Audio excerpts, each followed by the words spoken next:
असली साधना क्या होती है? यह प्रश्न जितना सरल दिखता है उतना ही गहरा है।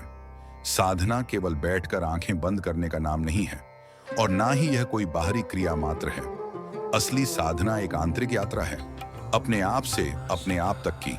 साधना का मूल अर्थ, साधना शब्द साध धातु से आया है, जिसका अर्थ है प्राप्त करना, सिद्ध करना। साधना में जो साधक है वह किसी लक्ष्य यानी उदात्त आत्मिक की ओर बढ़ रहा है। तो असली साधना वह है जो हमें स्वयं के सत्य स्वरूप से जोड़ दे, वह स्वरूप जिससे तुम्हारा झूठा अहम, भ्रम और असत्य धीरे धीरे गलने लगे।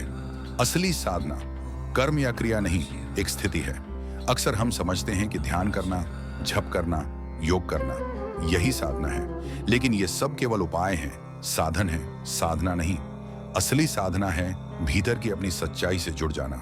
उदाहरण के लिए, कोई किसान खेत जोतते हुए भी साधना कर सकता है अगर उसका मन ईश्वर में हो, कर्म में उसका पूर्ण समर्पण हो।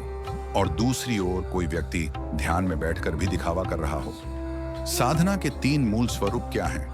पहला स्वरूप है सत्य के प्रति ईमानदारी, जिसे हम पा सकते हैं अपने भीतर झांकने से, अपने भ्रमों को पहचानने से और अपने अंदर के अंधेरे को स्वीकारने से।